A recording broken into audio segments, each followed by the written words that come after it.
All right. Next session, the next portion of the agenda is reserved for the public to speak to the board on matters that are within the jurisdiction of the district that are not on the agenda. So if a matter on which you'd like to speak is on the agenda, we request that you wait until that matter is called, and then you'll have your opportunity to speak then, and then it'll be more relevant. The board will listen, of course, to public comments, may or may not make comments in reply, may refer matters to staff or place it on a future agenda. It's in the best interest of the person speaking the board to be concise and to the point. There is a time limit of 5 minutes per individual. And as a personal request, I would request that all public comment, if you could be civil and not make personal comments, I think that would be appreciated. Remember, we are a small community. You're likely to run into people at the post office and grocery store and so forth, and it just makes life more pleasant. And also, I think it's much more effective if you're trying to make a point, not to make a personal attack. So that's my personal opinion. You do have your First Amendment rights, and we want to respect those as well. Okay. With that in mind, if any person who's attending wishes to comment on this item, you can provide a request to Marissa, or if you haven't, you can let us know and raise your hand. So, Marissa, do we have any members of the public who would like to make a comment? Yes, we do. We have Mr. Hatch first. Mr. Hatch, George, welcome. Welcome back. Hey, thank you. Thank you. It's good to see you again. Good evening. Well, a little item has come up about solar panels down the hill. And so it reminded me that in 2011, Mr. Worm was trying to get on the board. And in trying to get on the board, he exposed a few wasteful items that the LACSD board was doing on Facebook. I would like to read a couple of these. July 12th, 2011. Meeting at LACSD tonight. Anything you'd like me to tell the directors about rate increase they passed 2 weeks ago? June 29th. LACSD voted last night to raise your water rates about 25%. Harvey Duran, who I am running against in August, cast the deciding vote to raise your rates. I asked the board to cut costs versus increase rates, and he listened. I'll be asking for your vote this August. April 2nd, Lake Arrowhead Water District, more pension abuse. District employees retire at 55. Maintenance manager makes $100,000 per year. If he works at the district for 30 years, he gets $50,000 per year from 55. If he lives to 85, we pay $1.8 million. We're getting ripped off. July 26th. This is all Facebook. Going to LACSD board meeting tonight to fight a $6 million building. Hopefully the taxpayers will convince the board to kill this project. Big crowd, May 11th. Big crowd at LACSD meeting last night against the high water rates. Protest ballots available at my office. Stop by and pick one up. July 11th, more Facebook. Yard signs for my campaign at LACSD just arrived. Help stop wasteful spending at LACSD. LACSD plans to build a $6 million building with an 80-person training center. I'll be putting out signs soon. Mail-in ballots will be sent in 3 weeks, August 25th, 2011. The $3 million $500 garage will cost each ratepayer over $300. I'm working hard to stop it. Help me by voting. Mail in your ballot either today or tomorrow, March 26th. Lake Arrowhead pension abuse uncovered. Lake Arrowhead Water District pays 1 1/12 of its budget for employee retirement and pays employee share of the retirement contribution. Now Water Board wants to raise rates. See 324 Mountain News article, blah, blah. August the 4th. Check out the power ad, page 12 of Mountain News. Stop retirements at 55. Stop average compensation. August the 10th, LACSD board has started negotiation with union about a new contract, but they still will let employees retire at 55 with full retirement. Why don't they represent us instead?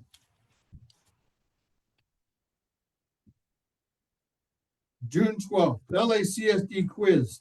Guess what the total annual compensation for the general manager? July 19th, 2011.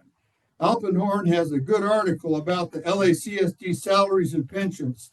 Alpenhorn News. In 2011, employees got a 9% raise. LACSD pays 24% to retirement, even though employees should pay 8%. I'm running for board to stop this abuse. August 9th, great campaign forum last night at Lake Gregory Yacht Club. Many voters are now questioning why LACSD is wasting $3.5 million on a garage when government credit ratings are in the toilet. Stop the $3.5 million garage. July 20th, posted 3 more campaign signs on Highway 173 today and scouted locations for 3 more. Next Tuesday is another LACSD board meeting. I'm going to talk about the $6 million building LACSD is planning to build. Why did LACSD raise your rates when they're spending millions on a new building? July 22nd. LACSD board meeting today, Tuesday. I'll be talking on plans for a $6 million building. The Taj Mahal has 80 persons training center, 2 conference rooms, 2 break rooms, offices for 13 administrators, 50-person boardroom, and refreshment board room for board. Sound excessive? Last one. August the 10th. Spoke against the $3.5 million garage last night at LACSD board meeting. LACSD is going to negotiate a new contract, still letting employees retire at 55 with full retirement. Most people I know are working in their 70s, and we have to pay for their retirements at 55. The reason why I'm bringing this up, George, your 5 minutes is up. Thank you for your oh, time. okay, All right. Thank you. all right, but you got to be president. What happened to this? Your 5 minutes is up. Do we have anybody else? We do. We have Mr. Schultz. Michael? Good evening. This is about the year 2025, not the year 2011. This is a prepared written statement expressing the views and opinions of our residents who live here in our community of Lake Arrowhead Woods. We, the residents of Arrowhead Woods, have a vested interest in our drinking water and our community. Our community and LACSD are in a constant battle with PFAS and the cancel culture website known as Arrowhead Woods Informed. Our community's highest priority is, of course, our drinking water. And when false information and flat out lies are spewed out into public written articles by Arrowhead Woods Informed, we will always be inclined to defend the truth against the lies coming from this public website. LACSD has gone through years of false information that is written in this public website and lies being written about our water company, LACSD. For example, our water rights are in jeopardy. That's a lie. This website has requested over 70 public records throughout these past years and has found 0 negligence, yet continue to shame and smear the board, GM, staff, and employees by portraying LACSD as the cause of taking another human being's life and as thieves. The main author, Garen Bartani and Ted Ike, have run out of options trying to discredit LACSD's board, the GM, the staff, and the employees. They, Mr. Bartani and Ted Ike, are now looking into what might have occurred 10 years ago in 2015. And we just heard that they went back to 2011. Well, LACSD has never allowed this public website to make them their next victims. LACSD has continually remained professional and put our drinking water and our residents first. Whatever happened or occurred 10 years ago or 15 years ago proves that this self-absorbed website hates our community and is run on a witch hunt narrative and is destructive to our community. If you put doubt in our community minds that our water company is failing to give us safe drinking water from false information, that is destructive. The main author, Garen Vartanian, claims he is a resident of Lake Arrowhead, yet he lives in Los Angeles County. That's a foundational falsehood, as are so many other claims from this public website. We applaud the truth coming from our residents in exposing this destructive website and its cancel culture king. We also thank LACSD for listening and hearing our opinions and frustrations, and wish for them to continue to stay professional at all times. Thank you. Thank you. Anybody else? Yes, we have Ms. Gross. May I go last after the people on Zoom do their public? Sure, if you want to. Okay, thank you. We have Mr. Smedley. Yes. Hi, Mr. Smedley, how are you? I would like to say that I appreciate Garen and Ted's activity and endorsement of our community. I think they've done a great job enlightening people to what's been going on. The malfeasance of the SB 1405 really shed some light on some unscrupulous activities, and I think those need to be addressed and still need to be addressed. And with this thing going down in Hesperia, I see it happening all over again. And I think we need to keep a closer eye on things. Thank you. Anybody else? Yes, we have Ms. Halstead. Ms. Halstead, you can unmute yourself. Thank you. So, I take time out of work today in particular to attend these meetings. And every single meeting, I hear your admonition about appropriate conduct and appropriate commentary. Yet every single meeting you allow Mr. Schultz to go on his diatribe about all his perceived, all his perceptions about Arrowhead Woods, informed and whether the information is accurate or inaccurate. None of this is relevant. He's made his point that he really, really, really likes LACSD, and he really, really, really likes clean water. And he really, really, really doesn't want LACSD to be accountable.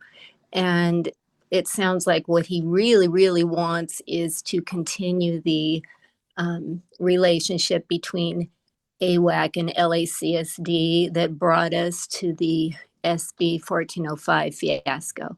So I would just ask that you agendize him in the future so that those of us who have more important things to consider don't have to listen to his recorded diatribe every single meeting. Thanks. Ms. Halstead, I appreciate your comments. I think under the Brown Act and also the First Amendment and what been our sort of policies in the past, we do allow a public comment.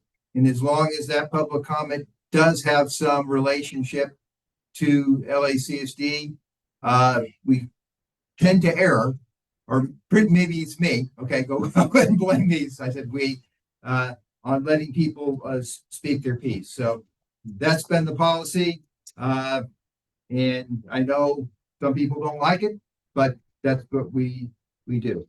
But I appreciate your sentiment. Thank you. You put her hand back up. I just wanted to draw your attention to that. Well, once you've made your comment, then you've made your comment. Okay. Mr. Martinez. Garen, Yeah, hello, hello. everybody. We're good. How about you? Good, hanging in there. Great to hear. Last month, a Brown Act violation occurred. So, Brown Act allows the public to comment at government meetings. You're allowed to comment in the beginning on general comments, and you're also allowed to comment on individual items. And I was prohibited from speaking last month on the solar project. It took two different California Public Records Act requests to find out why LACSD and the board prohibited me from speaking. The solar panel project that you guys are putting together and approved, there's been a loss to the ratepayers of $2.2 million, and that's been kept secret, and it's not been publicized. It's a $2.2 million loss. And it took some digging, and we finally got checks from LACSD, and we were able to put the puzzle pieces together. But the solar project that you guys just approved, you've spent about $2.2 million, and the $2.2 million you've spent up to now, $1 million of it went to litigation when Hesperia sued LACSD for not getting permission to build this solar farm. So that was the first $1 million. Then we started seeing 17 checks made out to SunPower's legal fees. So we asked ourselves, why would the ratepayers of LACSD want to pay SunPower's legal defense fees? So we asked LACSD again for more information, and they provided 17 more checks. So the 17 checks that you provided, it totals to another $128,000 that LACSD gave to SunPower for SunPower to defend itself from Hesperia. There was an indemnification agreement in the contract that LACSD signed with SunPower. So that's $1,128,000. We're at 1.1 million. Then there's two checks that were made out to SunPower for equipment. I don't know if any equipment materialized, but there's two checks. One is $382,000 made out to SunPower, and it says solar design and construction. The other one is $400,000. So we're at about $700,000 made out to SunPower for equipment that never materialized. SunPower filed for bankruptcy. So you're at a point now where you're into the whole 2.2 million. You just signed a contract with Staten Solar last month for 4.25 million.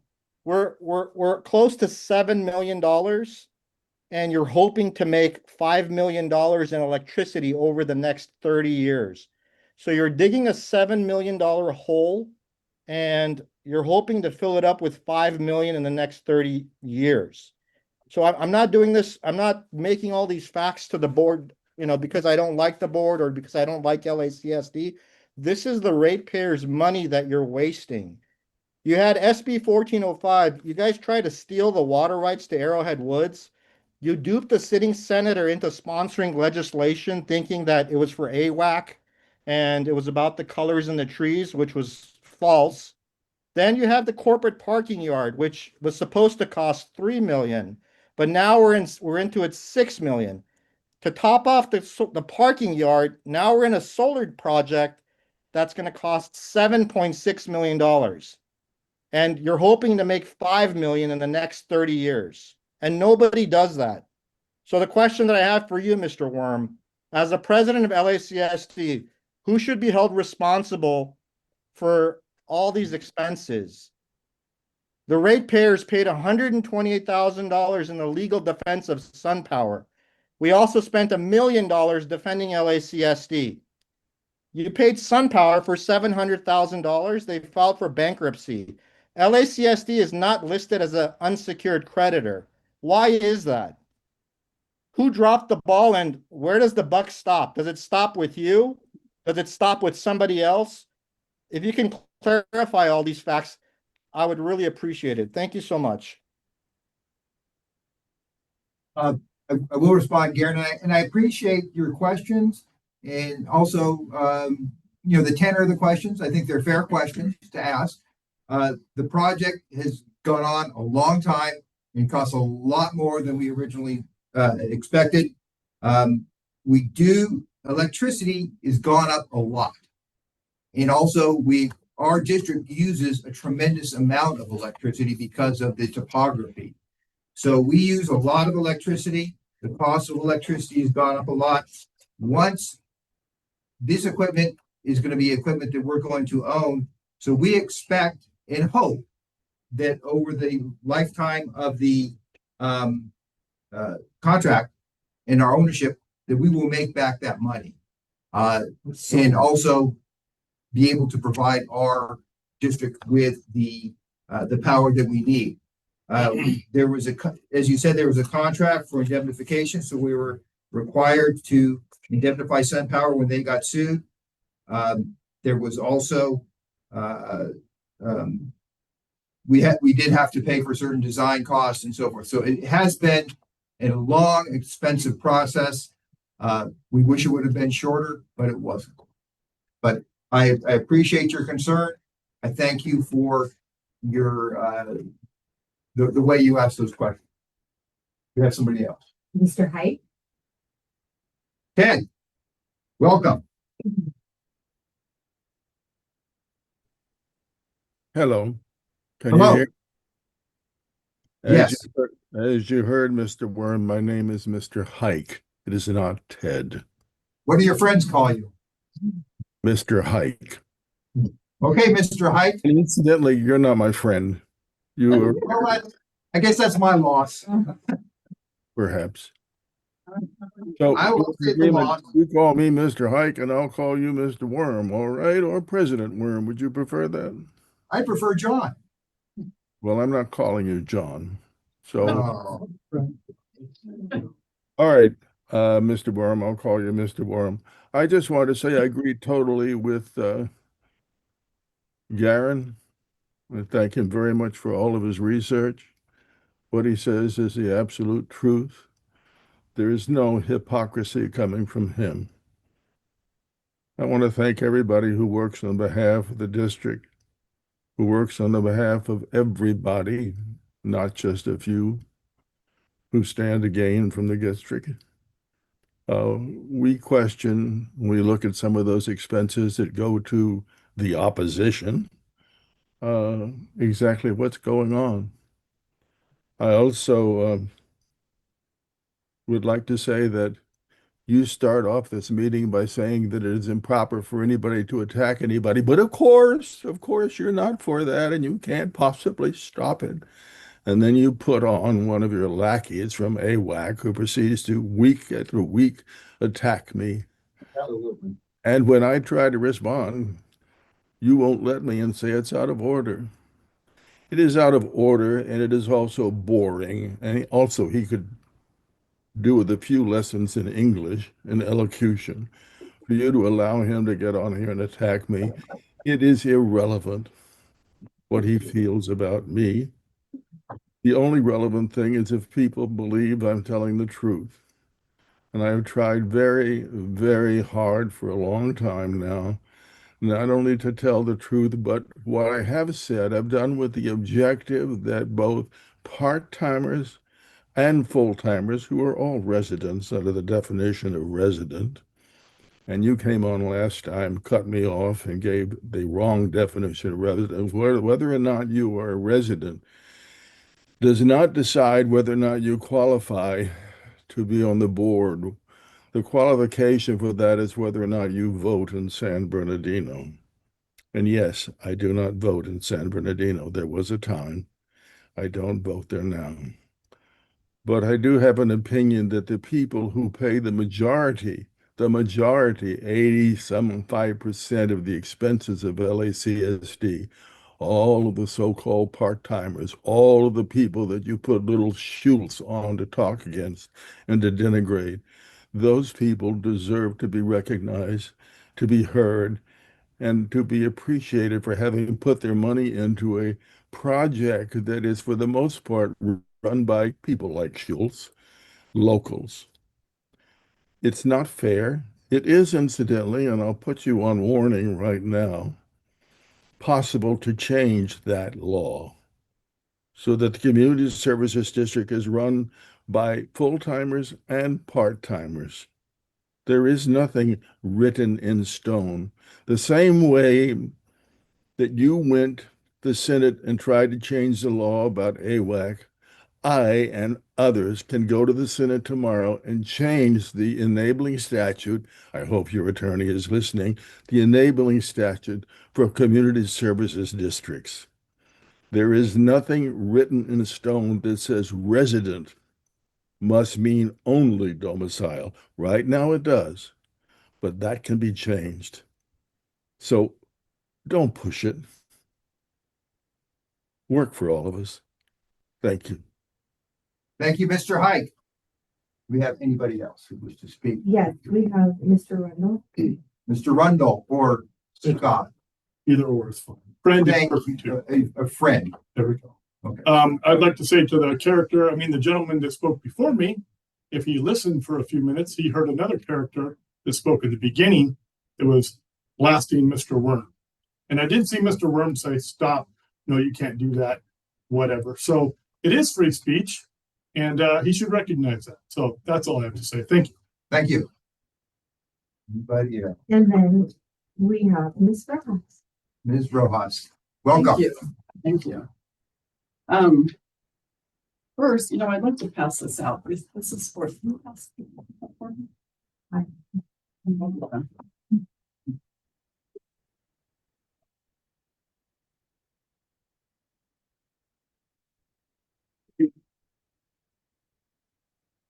First of all, I wanted to say, Mr. Hatt, I didn't realize his comments that he made, they were actual comments. And I think that President Worm had made those comments when he was working on the election. So I don't think that's any hearsay at all. What I want to talk about was the solar project. And I want to reiterate what Mr. Vartanian had talked about and Mr. Hike had talked about. Tax, and I gave you this just so that you can see the reality of this thing, of the cost. This is the costs. So basically, we've already paid over $2 million in expenses to date. And I heard that you didn't expect all of these expenses. However, I also heard that same exact explanation for the parking lot project. I expect I'm going to hear that same explanation for the solar project. I'm sorry, but that's the way this goes. And if I went into your smaller projects, it's probably the same explanation. And I respect people who work for the district. I'm not putting workers down or anything like that. I'm just saying, I think things need to be rethought out, especially the solar project. At the June meeting, you voted an additional over $5 million for a total of $7.6 million.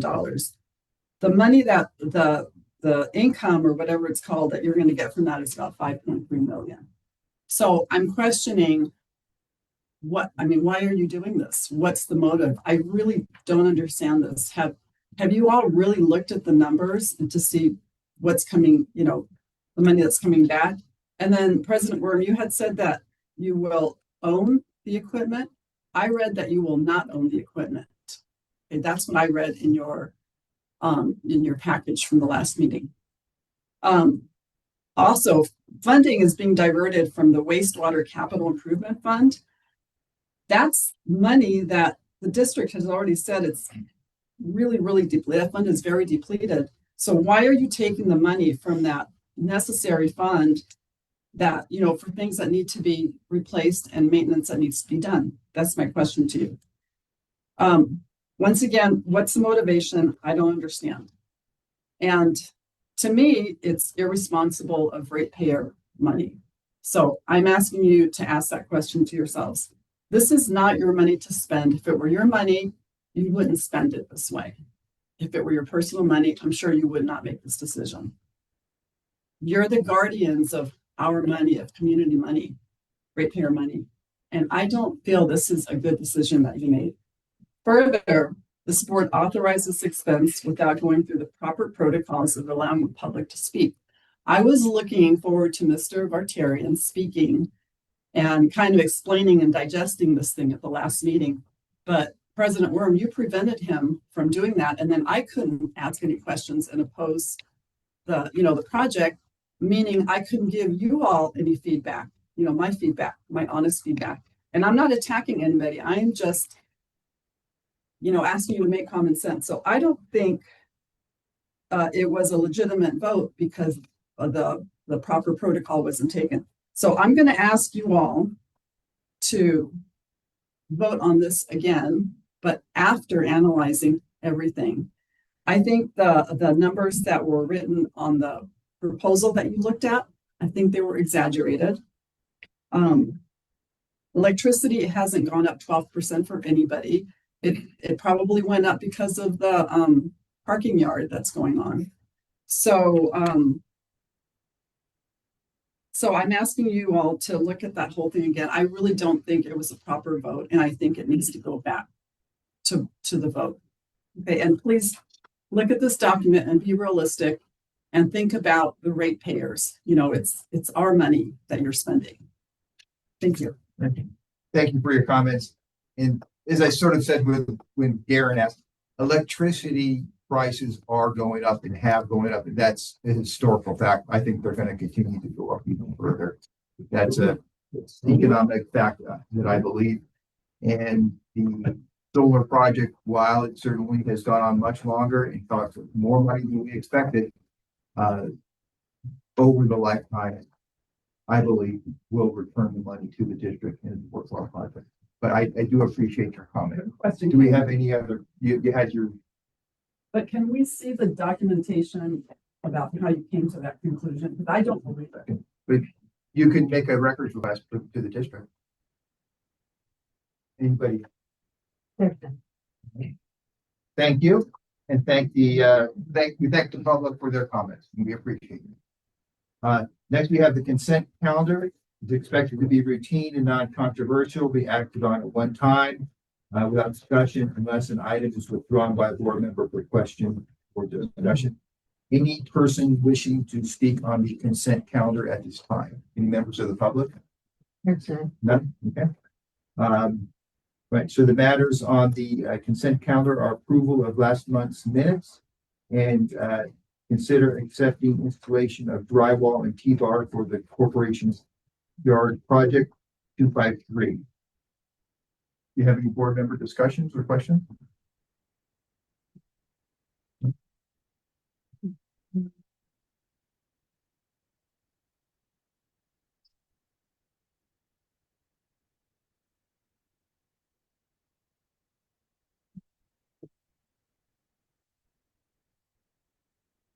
Motion?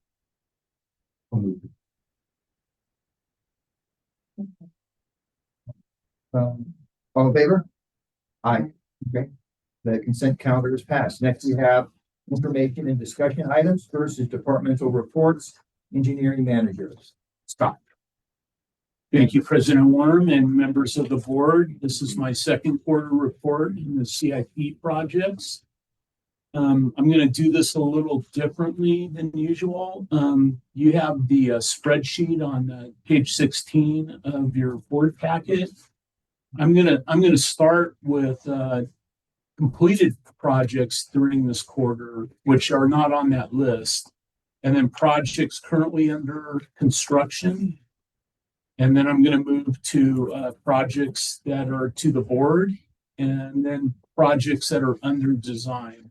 So it's going to kind of jump around a little bit. But completed projects during this quarter include the Grass Valley Wastewater Treatment Plant Skater Room, project 228.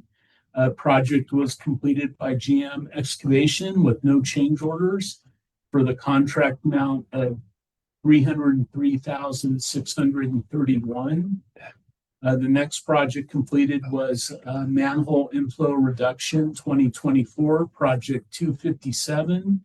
This project was done by Trico Engineering and included 178 raised manholes and 16 cleanouts. There was one change order for deduction of $8,401, reducing the contract price to $288,610 to $280,209. And that was due to one manhole that was already raised but had a fence over the top of it, and it wasn't touchable. The other was $5,000 for field orders that were not used. INA Manhole Rehabilitation 2024, project 258. That was done by Ayala Engineering. The project was for the rehabilitation of 20 manholes. There was one change order deduction of 10,000, reducing the price from 141,935 to 131,935. And that again was due to no field orders. Well number 5, project J108. The contractor is L.O. Lynch Quality Wells and Pumps Incorporated. There was a change order deduction of 5,000, reducing the contract price from 97,427 to 92,427. And then the last completed project was well number 6, rehabilitation. That was done by Southwest Pump and Drilling.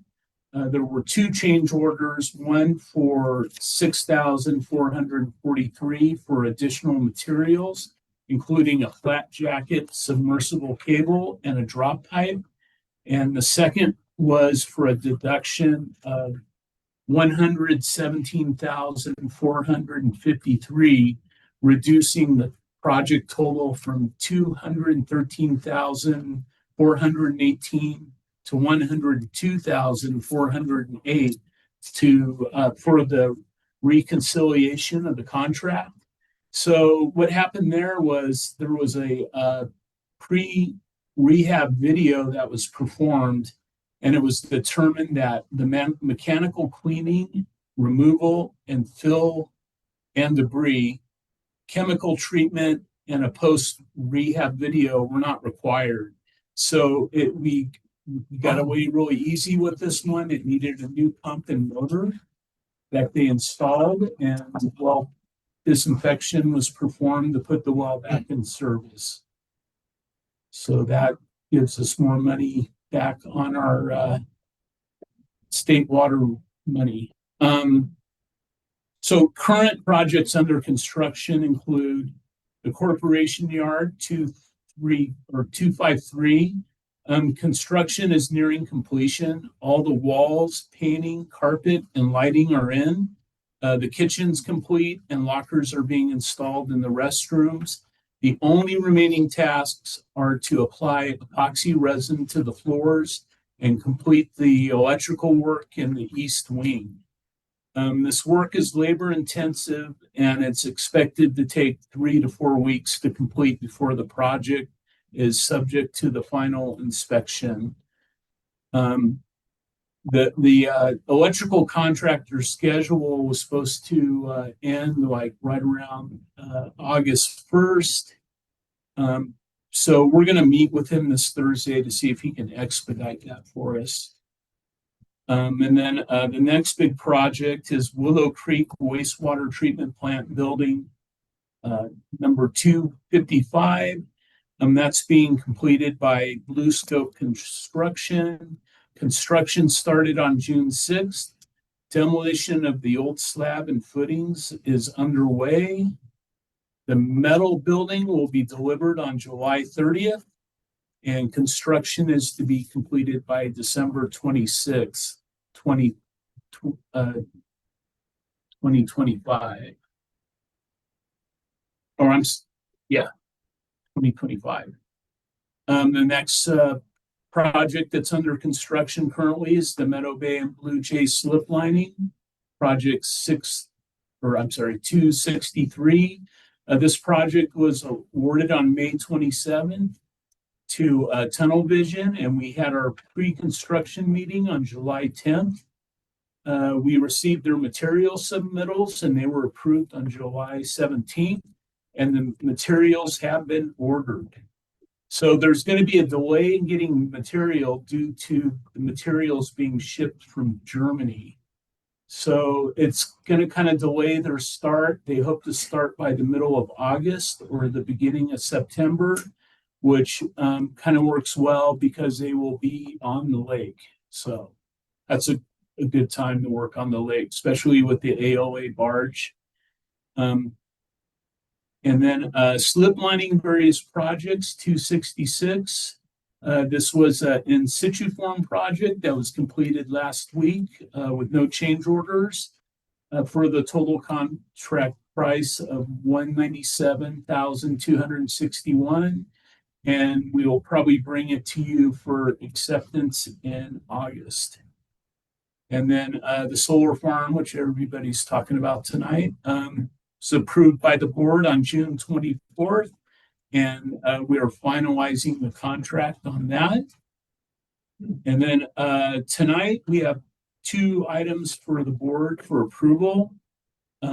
That's Spyglass Slope Protection, Project 179. That will be action item 12 tonight.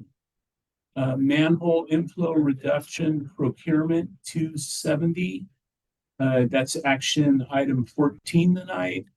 And we hope to go out to bid for that project next week. And then we have several projects under design. The Blue Jay Well, Project 187, water distribution is under design, and we are obtaining an easement from the grocery outlet for an easement through the parking lot to tie into our distribution system. Lift Station 2, Project 191 is under design with TKE Engineering, and they should have 100% plans back to us soon. The Grass Valley Wastewater Treatment Plant, 1 million gallon reservoir pond tank. We're taking another look at this. We're considering a location of a 50-foot diameter for a 470,000 gallon tank. And it may not be recycled water. It may be to help our tertiary plant. And we're working on the underground for that. And then another big project coming up, Willow Creek Wastewater Treatment Plant water line, Project 248. This includes 6,145 linear feet of 6-inch water line and 2-inch conduit for Frontier fiber optics. Plans and specifications are 100%. We have secured our county excavation permit for the end of Alberta. And the project goes out to bid this week on Thursday. And we will bring this back to the board next month to award a contract. And this is the water project that's going to replace a 2-inch water line that ran all the way from Alberta to our plant. And it's going to give us fire flow. We're going to put hydrants on that Forest Service road. So that's really good one. PFAS treatment design, that's ongoing. Project 251. I believe Mr. Brooks will cover that in information item number 9. And then hospital sewer replacement, Project 256.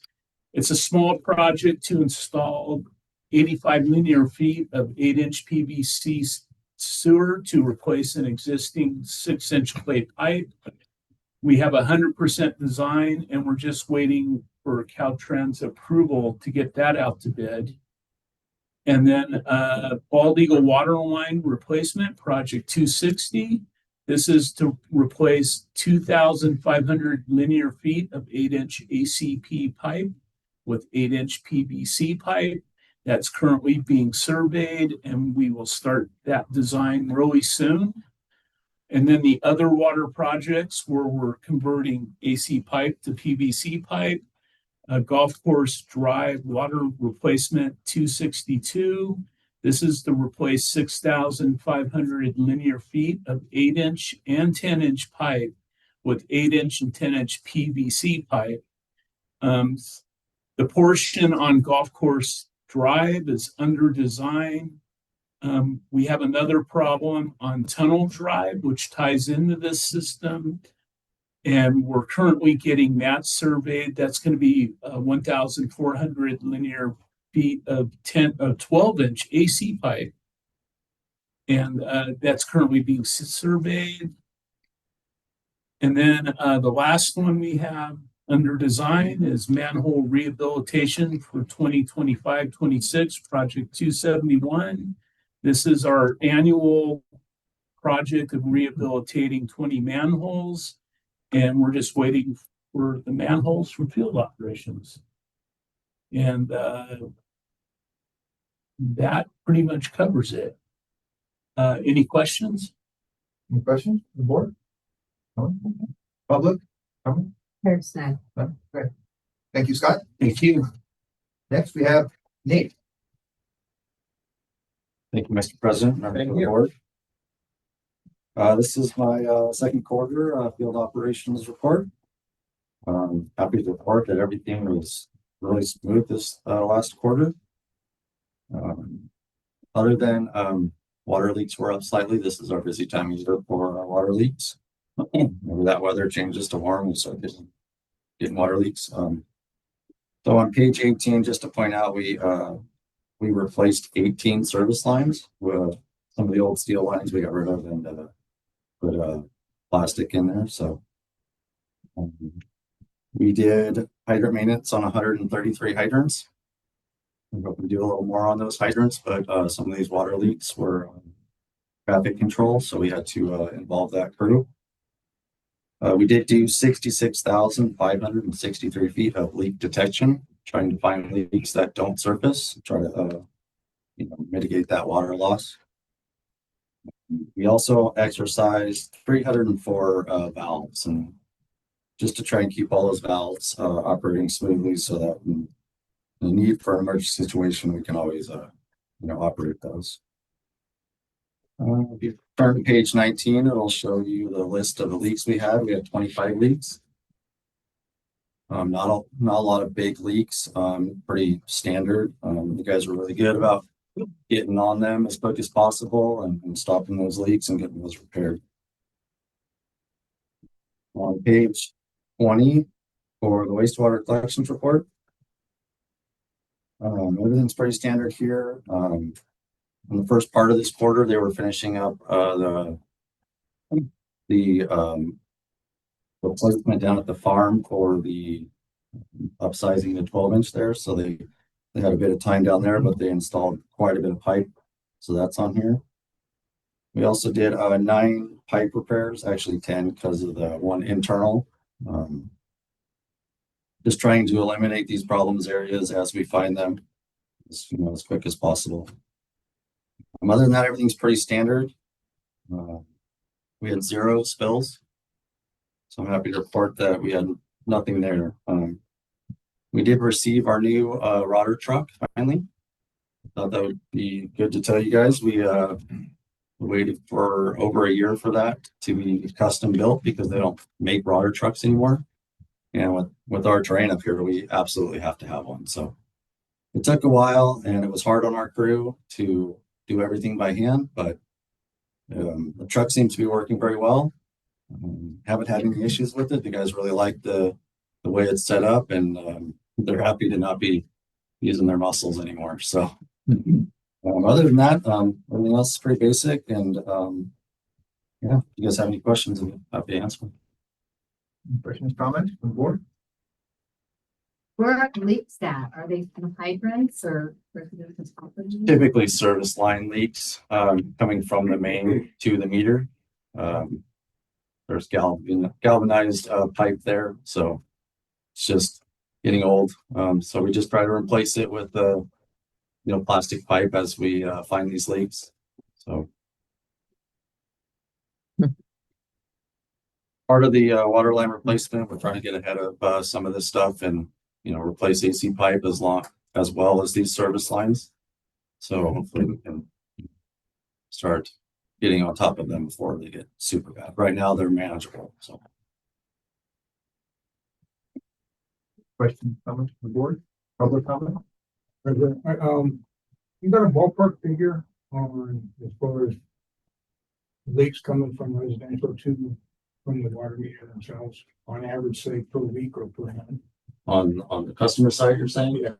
I wouldn't do that, unfortunately.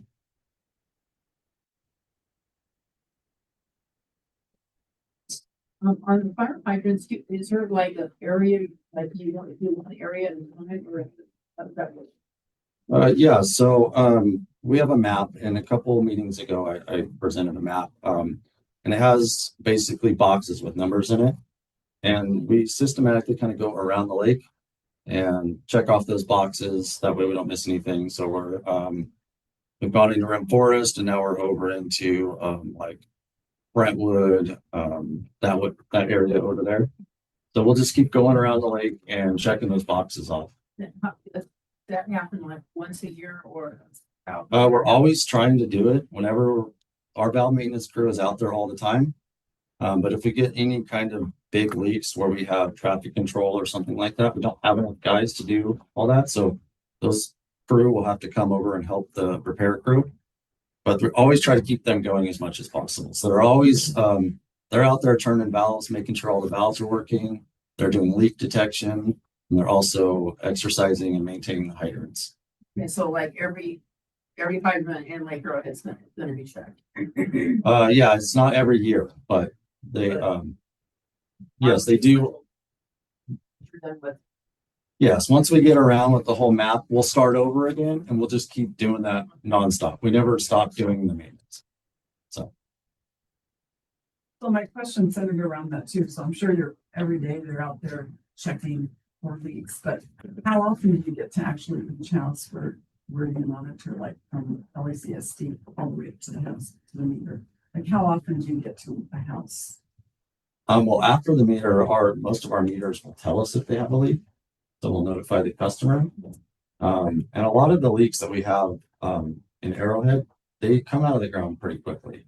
The ground's really hard, so it doesn't really soak in that much. It's coming out of the road, but so we find those, but they're also doing leak detection. And every once in a while they'll listen on a meter and know that we'll have a leak there, and then we'll have to come back and just do it. I was wondering, like between the house and between LACSD, your house. Right. How often are those done for each house? They're doing it at the same time they're doing the valve maintenance. They go nonstop checking every. But how often before they get to each house? Every 3 years? 2 years? Yeah, three-ish years. I mean, it varies. It all depends on weather, how busy they are being pulled off. But yeah, I mean, probably around 3 years, I'd say. We're trying to really stay on top of that as much as possible. So, yeah. Anybody else? Thurston. Thank you, Nate. Thank you very much. Next we have Dustin in Resources. Thank you, President Warren and members of the board. This is a report presents a brief overview of the Lake Arrowhead Community District Human Resource Department for the second quarter. Currently, we've got 56 full-time employees. We do have one part-time employee that's joined our family. That individual's in customer service. The good thing is HR has been pretty quiet, so that's good for us. Number of accidents this quarter, we had a minor accident which resulted with no time off. Currently, we've got 50 employees using our benefits provided by the district. We did discuss and add a new policy, AB 2561. It's an assembly bill that imposes 3 key requirements for local agencies. I'll give you a brief overview. Public hearings to review vacancies, recruitment activities that may contribute to hiring challenges, and it allows the recognized employee organization to be present. Safety and health. We have completed CPR training for the company. Over 97% of the people attended. Our team has a number of trainings. They had fall protection, traffic control, and fit testing. We have regular safety meetings that provide insight, deep thought, and action items that pertain to the safety of the district employees and customers. A little note on customer service. They're taking an average of 5 calls per month on PFAS. And this past quarter, two rebates have been given for a total of 150. Any questions? Public comment? Thurston. No. Okay, great. Thank you, Dustin. Next we have Operations Manager report. Matt. Thank you, Mr. President, members of the board. My report begins on page 24 of the packet. And the report I do monthly, but this time we're gonna compare the first 6 months of this year versus first 6 months of last year. So if you go to page 29 of the packet, well, let's go through a few of the things that jumped out at me. The consumption through the first 6 months is very similar. Difference of 8 acre-feet between 2025 compared to 2024.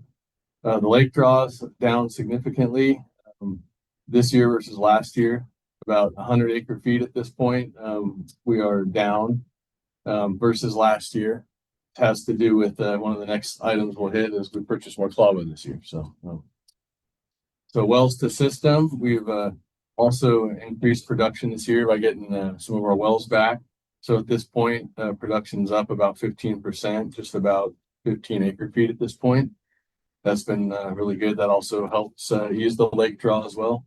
And we've also purchased, like I just said, significantly more clava this year versus last year. And that's two things. We have Cedar Glen treatment plant down because of the PFAS issue, and this is to help us with the blend at the Bernina plant where we bring the water in from the lake there. So that's the reason for the significant difference of the clava purchase. I will also say with recycled water is almost identical versus last year. So that's similar, and we're looking at projecting probably a very similar outcome at the end of the recycled water season. So probably about 215 acre-feet is typically what we end up doing on average. So we're on pace for that. We had the 4th of July holiday since we all got together, and again, we had a very successful 4th of July holiday. I was actually one of the employees on call, and so I can say that we had no after hours issues at any of our lift stations, water pump stations. The system gets stressed pretty hard, the water and wastewater system, when that holiday, especially when we have lots of holidays. I'd say just an average of water and wastewater demand, we probably see about 2.5 times normal during that long weekend. So that's just the fact that we're successful again, and this is a common theme, and not just 4th of July's, but Thanksgivings and holidays we used to struggle years ago.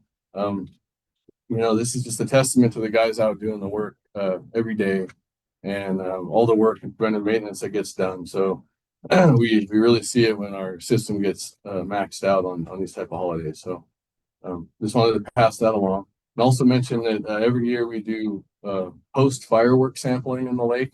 And we did that again this year on July 5th. Guys go out to get a ride with ALA, and they take samples where the barge was launching fireworks, and then a few hundred yards away where they feel most of it was falling into the water. So we don't have the results.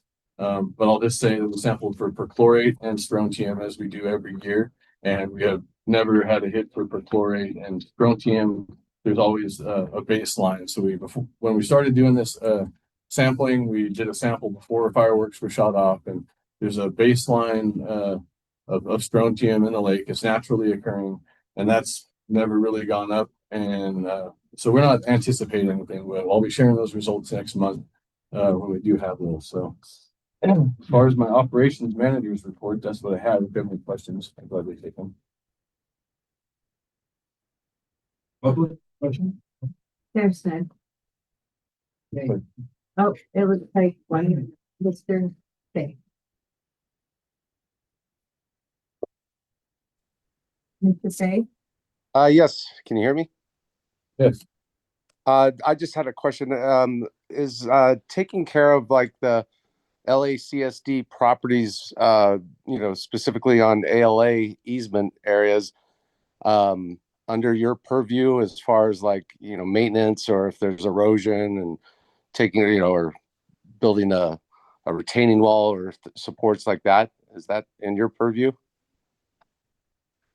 I mean, we do take care of our properties. I would have to know more specifically which property you're speaking of, but yeah, we do handle the abatement and the maintenance of the facilities, the drainage and runoff, anything coming off of our properties we are responsible for. So if there's anything that we're responsible for, we'll definitely handle it. So if you have a concern, we could definitely take a look at it.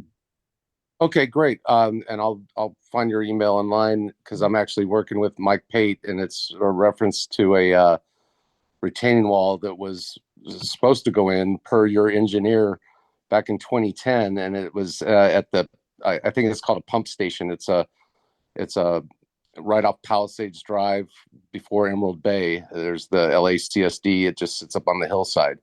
So I'll get back with Mr. Pate, the general manager at ALA, and I'll get in contact with you to give you the background and discuss further. Because, like I said, this was something that the LACSD engineer said, yeah, I've sent the designs and proved what needs to be done there, and it was never done.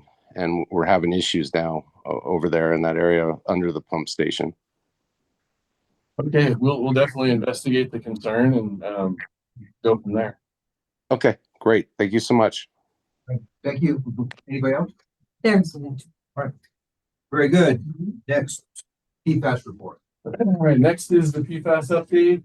Thank you, Mr. President, members of the board. This begins on page 30 of the package.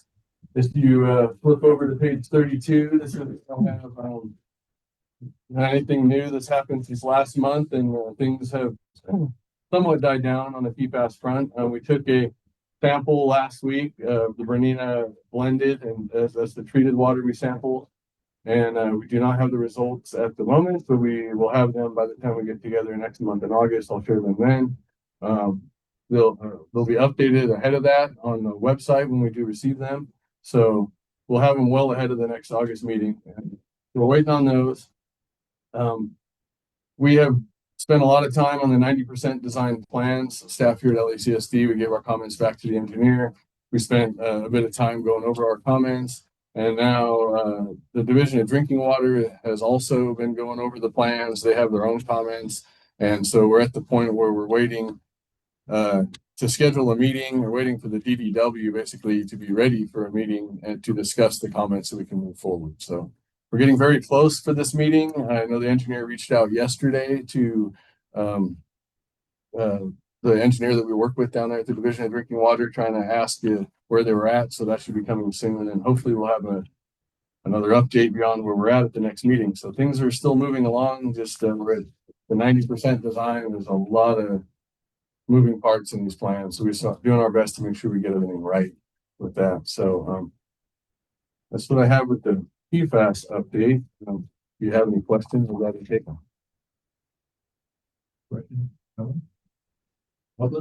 Person. Question. Since we don't have a report this month, was last month's up or down from previous months? The PFAS? Well, we take quarterly samples of the water. So I believe it was last month, we reported out the quarterly sample that we took for the raw was actually down from the previous quarter. So the raw in the lake is maintained, it's kind of stabilized, 14 to 17 parts per trillion we're talking about.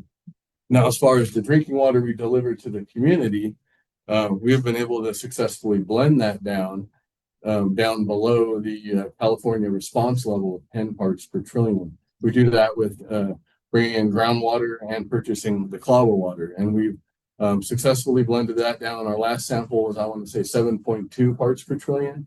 And that is a 7 parts per trillion, and brought our quarterly running annual average to 7.2. So yeah, we're doing very well there. And then we're looking forward, once we get this treatment, the goal is it's going to bring it down to non-detect levels. So 0 is the goal really with the treatment. So question. Do you test for fertilizer coming off of the carcinogens that come off of the golf course? We don't test for fertilizer, but we do take required tests of our wells every, I believe, 3 years, SOCs, and that would cover a lot of the things found in the fertilizers. But no, we stick to what's required for our drinking water permits, and fertilizers are one of them. But SOCs, VOCs, things we do take quarterly, annual samples, all kinds of different stuff that would catch things found in nitrate. We do an annual nitrate sample. Those are always non-detect in our wells. So we do a lot of sampling, nothing specific for fertilizers. So we don't specifically sample Grass Valley's lake. We sample our wells. Those walls are. Yes. Third question, basically, so. You basically don't go ahead and put a microscope on the country club as far as the fertilizer, is that what you're basically stating? You see as far as the components that come from the country club themselves, the fertilizer? Yeah, we don't. We stick to what we're required by water and wastewater permits. That's what we sample for. I mean, we have on this PFAS expedition taken voluntary samples and tributaries and other things, trying to find where it might be coming from, but that's strictly PFAS. But when it comes to sampling the wells, drinking water, wastewater treatment plant, it's all stuff we're required. We're required to take lots of different samples, lots of different times, daily, weekly, monthly, quarterly, annually, every few years for certain constituents. It's all based on the levels we receive. So if we had high levels of certain constituents, we wouldn't be on a 3-year program per se. We'd be on a 1-year program or something else. So yeah, we make sure we remain in compliance with the required sampling for everything we do. Because I was just thinking, you'd have to X-nay our neighborhood, try 53, because we know our garden. You remake the country club look like if there's. Okay. Drinking water actually comes from the golf course. That gets back into the drinking water. Do you know what percentage? Typically 10% would be fair. I mean, it depends if Yeah. LA has the gate open. It's very small amount. I mean, Crest Valley Lake is very small compared to Lake Arrowhead. Oh, I was talking well production. Oh, well Are you production. talking well production or water we bring over? She's talking about water. Water that we end up drinking, like water that's. Well, yeah, so we produce drinking water from the wells. And what Catherine's speaking of is we also, the ALA will open a gate that interconnects Grass Valley Lake and Lake Arrowhead. And so water free flows from Grass Valley Lake to Lake Arrowhead, and that eventually gets turned into drinking water as well. So typically, like on an average year, 80% of the drinking water comes from Lake Arrowhead, 20%. Some years it could be 10% are made up of supplemental water such as wells and purchased water from Cloud. Does that help answer your question? I think so. Okay. Any other public comment? We have Mr. Martinian. Darren? Yeah, I had a question about the Bernina test that you're doing right now for next month, the UCMR5 test. Where is the actual specific source? Is it within the Bernina plant where you're taking the sample? And is it a sample of the blended finished water that you're testing? And are you the one, like for chain of custody, are you doing the test? Are you the one that's doing the test for that? Or are you taking the sample and sending it down to the lab? That's my question, my 3 questions. Okay, well, UCMR5, we're no longer sampling for UCMR5. That's been done for a while. So you must be referring to the finished water sample that we took last week. Is that what you're referring to? You just mentioned that you're doing another test that you're gonna bring the result next month. Yeah, no. I said we took a sample last week and we're still waiting on the results, and yeah, we'll have them next month. So that's not UCMR5. This is a voluntary sample that we take for the finished drinking water. That's what we use for compliance with the California response level of 10. So yes, that is taken from the final Bernina blended that would include the surface water, groundwater, and any purchased water. It comes from our final tank. So we have 2 tanks of Bernina, and from that final tank is where the water comes out and we deliver it to the distribution system. And no, I do not personally take the sample. There is a chain of custody. It depends on who's on duty. They take the sample, we have the chain of custodies, and it gets delivered to an outside lab, clinical lab in San Bernardino, and they run the analysis on it. So does that answer all of them, Mr. Bartanian? Any other? There's Good. Thank you, Matt. Welcome. All right, the general manager. Thank you, Mr. President. Just a few things in here that we're tracking. We're tracking a lot of bills during this legislative session, but so just a couple samples in here. But in interest of time, I'll defer rest.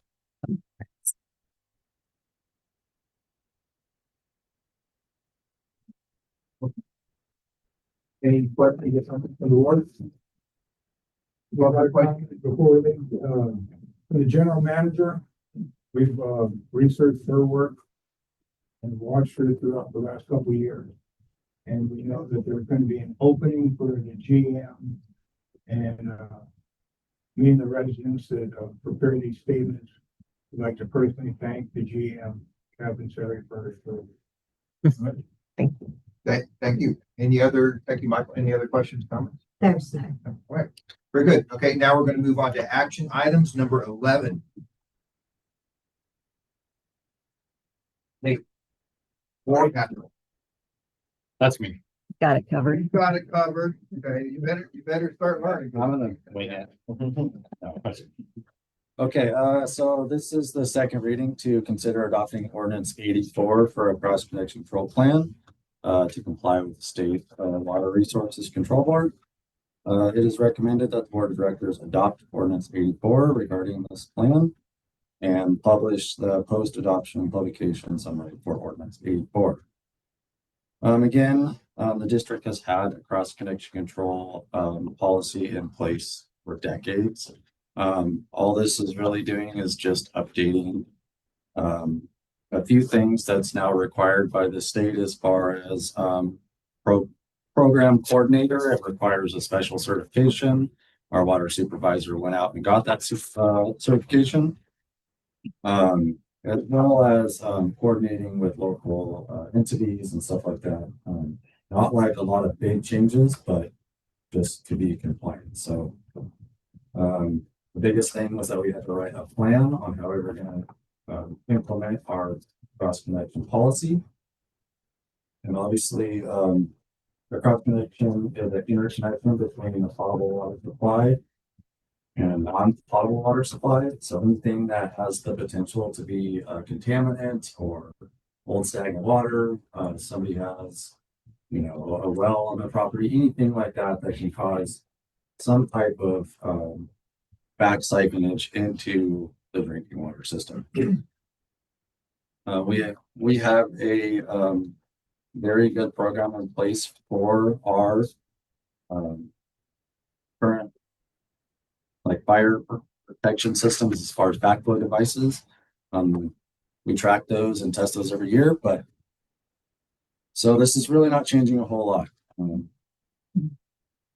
If this is acceptable for adoption, then we can publish this in the local newspaper, and the ordinance will be effective 30 days after that. And so pretty much it. Unless you guys have any questions. Ready? Oh, I will add that we did submit this to the State Water Resources Control Board on June 30th. So we are in compliance. We haven't heard anything back from them. It usually takes a long time. Sometimes we don't hear at all, which is a good thing. Who wrote the plan? I do. All right. Send it out to a consultant. I don't. Very good. Right, public comment? There's none. Okay. This has a roll call vote requirement? Yeah. First, do we need a motion? Yes. Okay. I move that we adopt ordinance number 84. Regarding cross connection. Okay. Roll call. Director Ambrose? Yes. Director Brown? Vice President Boyce? Yes. Director Reynolds is absent. President Mark? Yes. So the ordinance is adopted. Thank you, Nate. Thank you very much. Very well written plan. Appreciate that. I worked Pretty hard on it. Yes. Very good. Okay, next we have consider awarding a contract with Frontier. No. Oh, wait a minute. Well, It's Spyglass, I'm sorry. Next we consider awarding a contract for Spyglass Slope Stabilization Project 179. Scott. Thank you, Mr. President. So this is for a some background information. This project encompasses slope stabilization, including the construction of a soil nail wall, storm drain piping, catch basins, fencing, and site grading to protect the tank site and the residents above the tank. The slope varies from 12 to 40 feet, and over the years, it's been failing due to erosion. Design for replacing and upsizing of the water tank at this site is also complete. This project is scheduled to go out in spring 2026 with the start date of September 2026. The cost associated with the approval of this item is $1,359,052 plus 15% contingencies of $203,858 for a total of $1,562,910.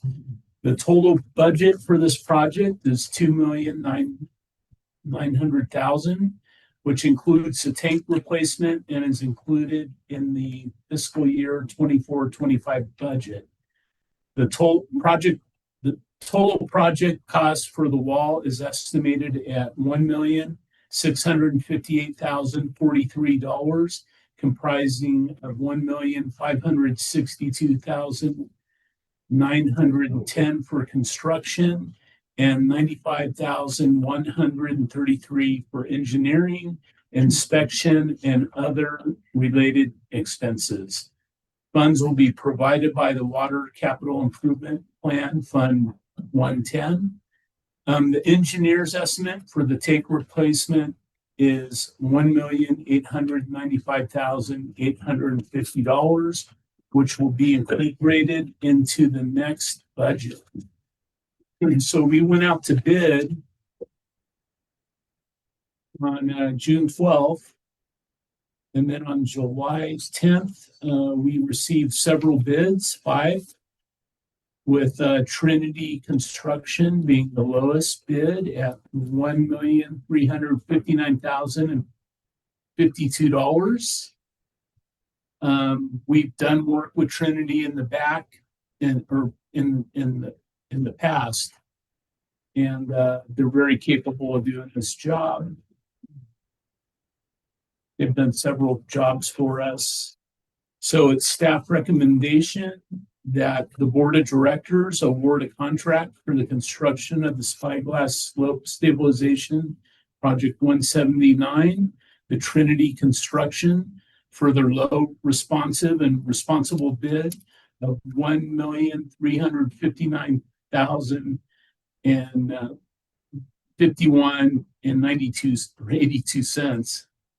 Authorize the general manager to execute the contract and authorize the general manager to approve change orders for the project as required in the field during contract time for amount not to exceed 15% of the original contract amount.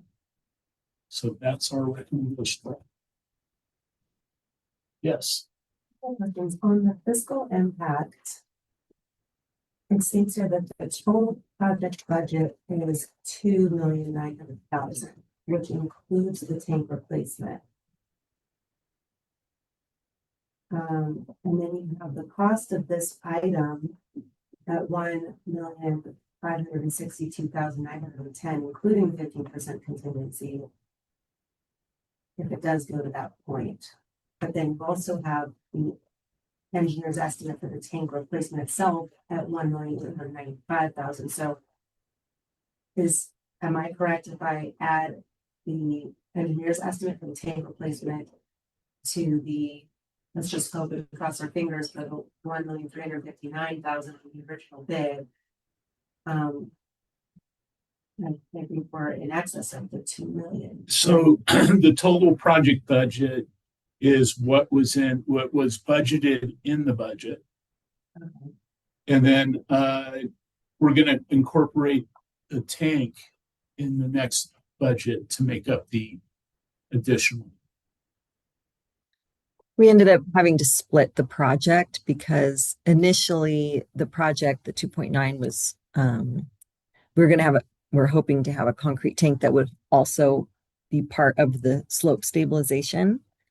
But it ended up not working out that way, and the price was a lot higher than the budget. So we split the project so that we could at least get the slope stabilized, and then we have a new engineer's estimate, but we can't put them both under construction at the same time. So that one will go out to bid next year.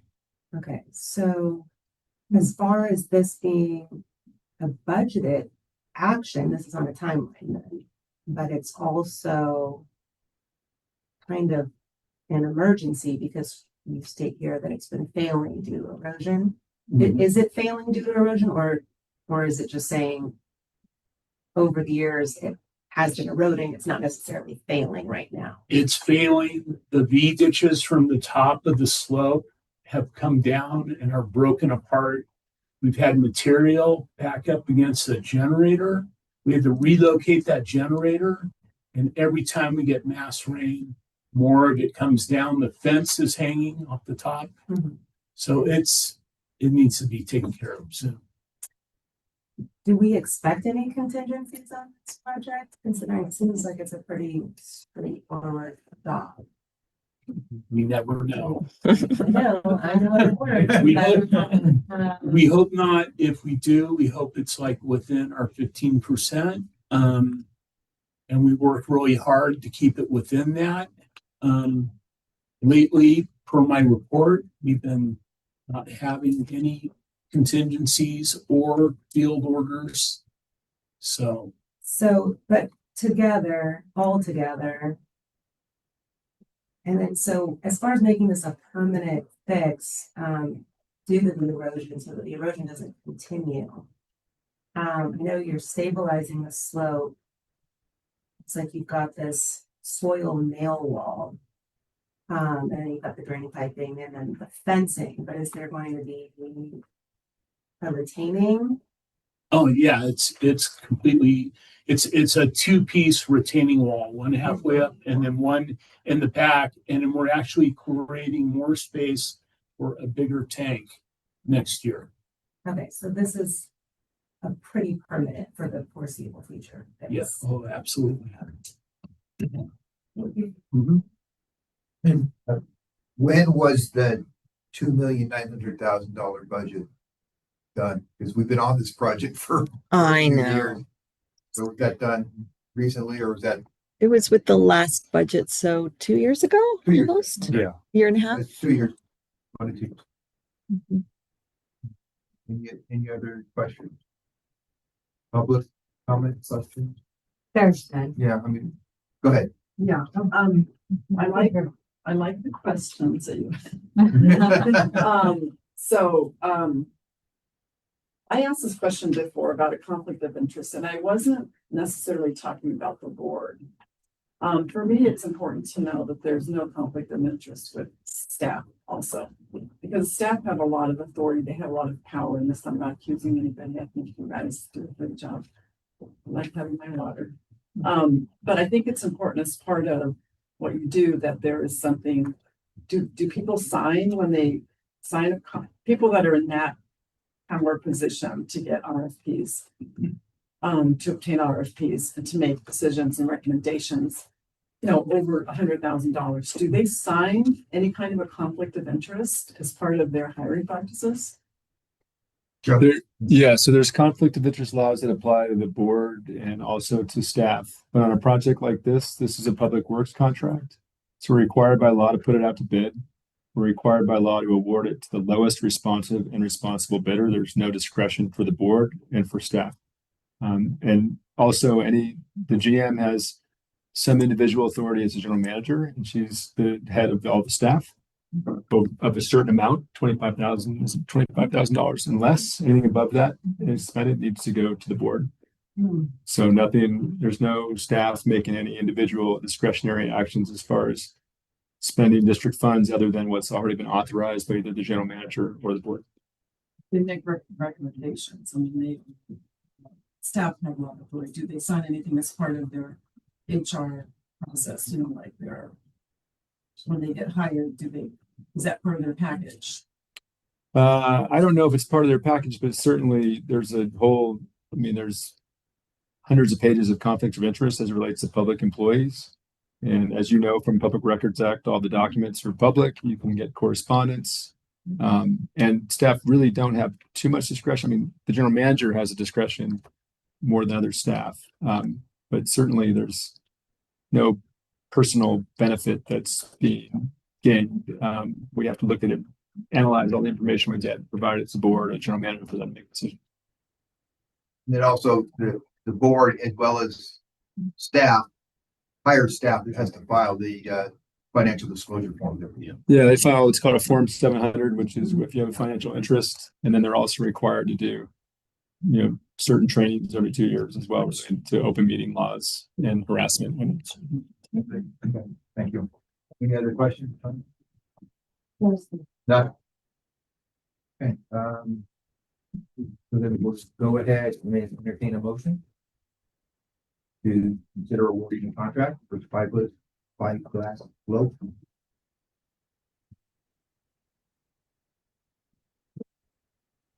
So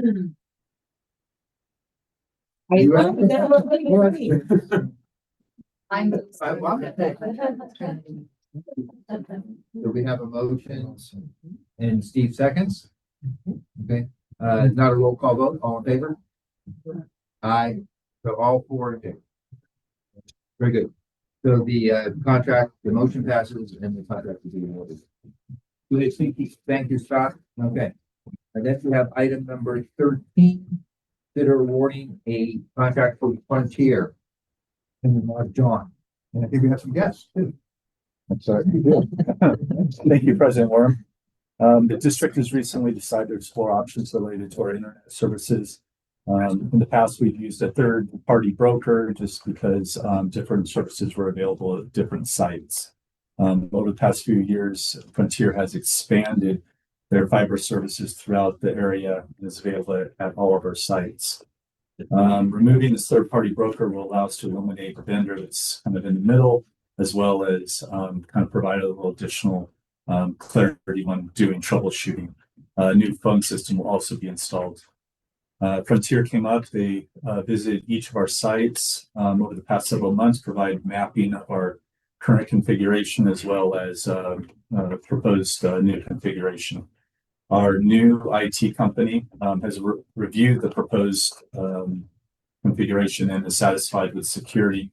We'll coordinate with Frontier to make sure that it's a smooth transition. The end results of the consolidation expected to save the district about $18,000 a year, as well as provide additional services that we weren't previously receiving. Therefore, it's staff's recommendation that the board of directors approve a 5-year contract with Frontier for dedicated internet access management network services at the 6 district locations and phone services. And with that, I'll answer any questions. And as you also noted, we have 3 representatives from Frontier that are here to answer any questions as well. Would we have a presentation? We didn't plan on one. It's for here, but he will if you really want to hear. Good evening. All right, thank you. Like presentation. Good evening. Definitely thank you, President and member of the board. Appreciate it. Tony Koo, in terms of Frontier Communication, a couple of members on my team. Definitely it's an honor, definitely here presenting the solution in terms of probably the last 4 or 5 months. We have, thank you, Catherine and John, in terms of giving us an opportunity to evaluate in terms of the current situation you have in place. Not only the connectivity, but also the managed services in place, the network infrastructure, the security, the network switching, routing, Wi-Fi access point. Throughout all the site, we also have the opportunity a couple of months ago, able to tour every single site and assess the situation and also the vulnerability on every single site in terms of the network. So working in conjunction in terms of Catherine and John and coordinate with the new on board in terms of the IT consulting company, where it came to a solution not only equipped with replacing the middleman, but also so we have a direct relationship. Most of the infrastructure in place right now, all the sites are already with Frontier Communication. So we're just removing the middleman. That makes sense. In addition to that, we have a dedicated team that's going to be supporting your organization directly. So that way you don't have to go to a third party. And also in addition to that, in terms of the equipment that we're going to put in place, not only inclusive of the connectivity, but also inclusive of the managed services that comes with it for the network security and all aspects of it to all the sites. That tie into the whole entire network, give you ability to collaborate site to site communication within the network. It makes it easier in terms of also more secure in terms of for the third party IT consultants going to be managing the network, coincide working with Frontier Communication. Of course, the annual impact financially at the minimum, that's 18,000 plus in terms of going to cost saving. But that's in addition to the additional services that were not preview in the beginning of prior service provider where we are including all of those in place. So the ultimate, at the end of the day, in terms of impact wise, you're going to see better quality of service, consolidated number of vendors, right? And also inclusive of the voice services, refreshing a brand new phone system that's going to be going in place, where prior you're working about 3 or 4 vendor combined where you're able to consolidate to one. That minimize the finger pointing in terms of whenever the troubleshooting in place. That's going to be us, or us, right? So you're not going to have that in terms of we have a team that's going to be dedicated to you, right? Okay. And so, Point now. yes, sir, definitely. So we're hands-on. So we invest a lot of time in terms of Catherine, thank you, and John, thank you, and done not only their due diligence and also Matt in terms of allow us to tour all the site and we have see what is in place, what the potential are in terms of going to the future. Any question?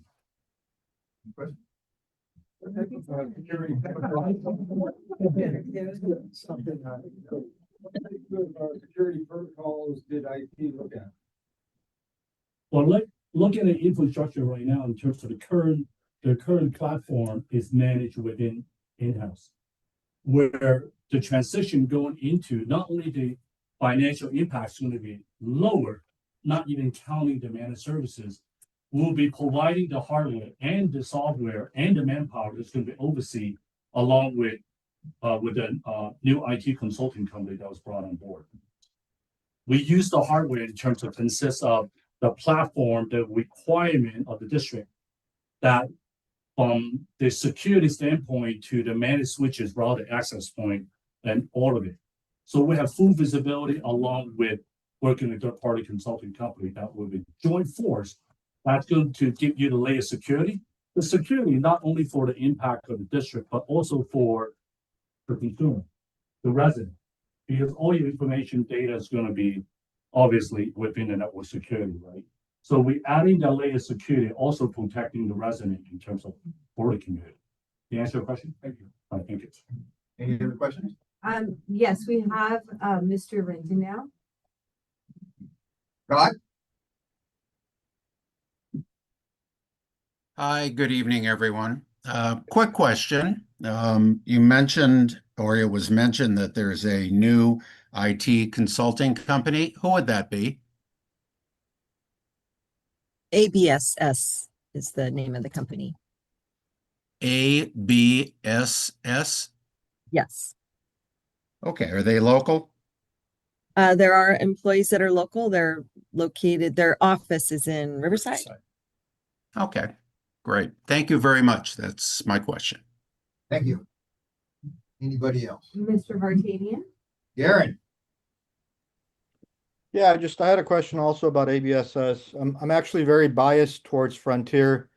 I believe that they have the best internet up in Lake Arrowhead, and fiber is the way to go. And everyone should dump their Spectrum bill and go with Frontier Fiber.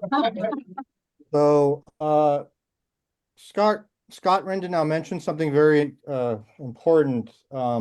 Frontier just gave a presentation on middlemen and how they're going to be involved with cybersecurity, and they're going to monitor the network and put everything in. And it's $14,000 a month for the Frontier service.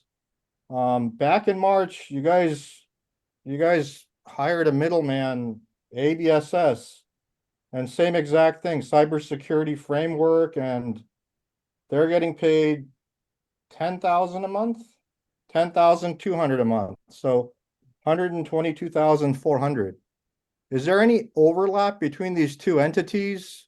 And if there's not, what's the reason to have both of them at the same time? This was March, this was literally 3 months ago. It was ABSS, and you guys, I think Mr. Gerondia, he was in the room, and he was in the room when this got approved. And reason for the recommendation, ABSS is information technology and managed security services. So why is there a reason to have both Frontier and ABSS going at it at the same time? 14,000 to Frontier and 10,000 to ABSS. That's my question. Thank you. Right, is that anything else or is that it? That's it. Okay. Yeah, I'll take it. Good. So in our presentation, when we've referred to as like the third party, what we're talking about is third party broker TPX that was providing the internet services for us. And so that is, we essentially they would broker our connection to Frontier or to Spectrum. So now that Frontier is able to provide fiber to all of our facilities, we're just going directly with Frontier and removing TPX from the equation altogether. So in March, when we had the other IT services, the direct answer is that there's no overlap. So essentially, Frontier will handle providing the internet service, and then up to some hardware, we'll say like the switches and the firewalls, and then from that point on to the we'll say to the rest of the workstation and things along those lines. That's covered by ABSS. So there's no overlap at all. Thank you, John. Any other public comment? Yeah. Okay, so we need a director to make a motion. Not one. I'll do it. Correct. Say Okay, we have a motion and a second to consider awarding the contract with Frontier. All in favor? Okay, the contract is awarded. Thank you for coming. Thank you so Glad to see you. Thank you, board. Thank you. All right. And so that is number 13. Now we have number 14, which is consider approving the procurement of manhole inflow reduction. Project 270. Scott. Thank you. Yes, this is an annual project for us. This is where we raise 200 manholes for our CDO and the clean outs. And this project involves replacing 180 manhole frames and covers, as well as 20 clean out lids and covers located in the streets of Lake Arrowhead. Several manholes have been paved over through the years, resulting in maintenance issues for crews. Most of the manholes are located within the right-of-way of San Bernardino County. Additionally, several manholes are situated in low-lying areas which have potential for inflow and infiltration if not sealed properly. So we buy the manholes and the cleanouts ahead of the project. And it helps reduce lead time for the manufacturing and shipping of the manhole, and it also eliminates markup from the contractor. So the fiscal impact, the cost associated with approving this item is $107,149. The total project budget, and this is including the installation, is $315,000. That's included in the 24-25 budgets. And the fund will come from the wastewater capital improvement plan. And so the prices have gone up since last year. So last year, a frame for a clean out was 104. This year, it's 109. The cover for a sewer Last year was $57. This year it's 51. So a little bit of a raise on that. For the 180 Pamerex sealed manhole lids, last year the cost was $445 a piece. This year, it's $531 a piece, so we had an increase of 86 per manholes. So price keeps going up.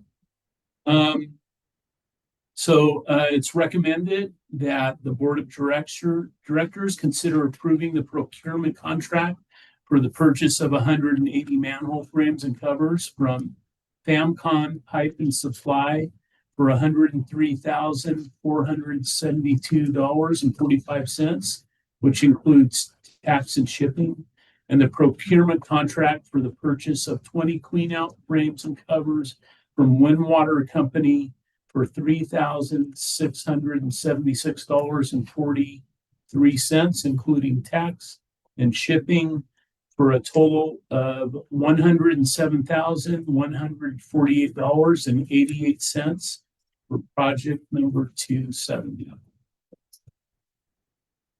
Question?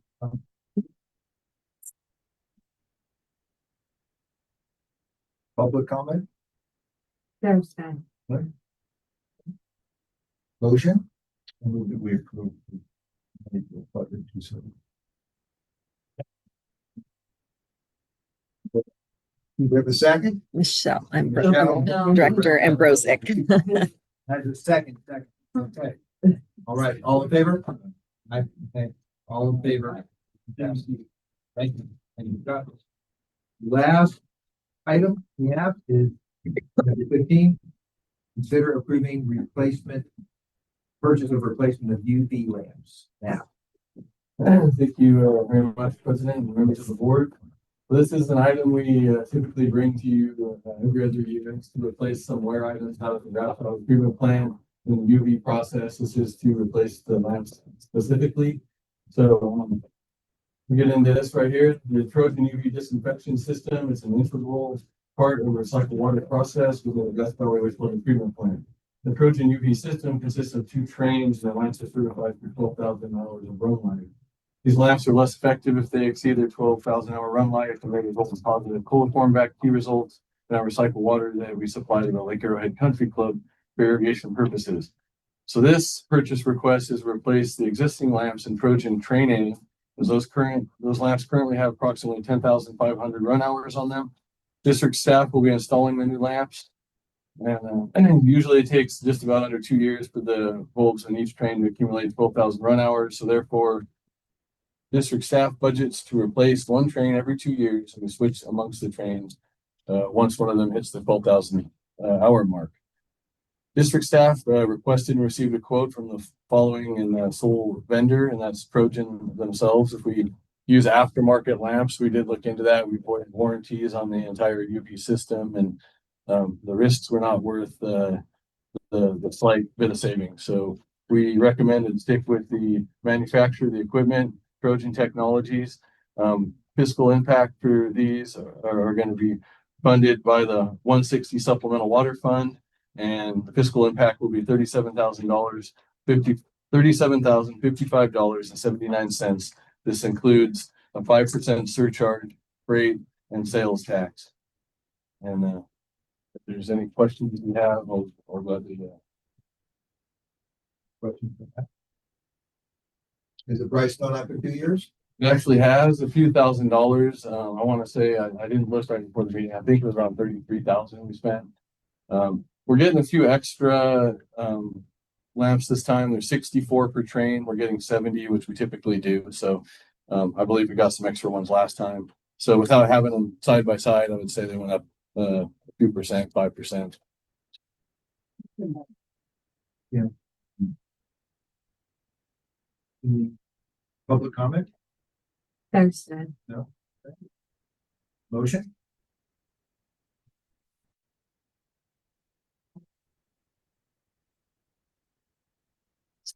In favor? Aye. Okay, motion to purchase those 70 lambs. Now it's institutional. All right. All right, board member meeting. No. Me, okay. Good. On June 30th, I completed 2 hours of the state required sexual harassment prevention for supervisors training in compliance with AB 1825 and 1661. I received this training from the California Civil Rights Department. The training basically covered what constitutes sexual harassment and discrimination, how to recognize and avoid harassment, and what. Pass the ball. Yep. Pass. I did. Congratulations. All right. Any other, or any board member comment? No? Motion to adjourn?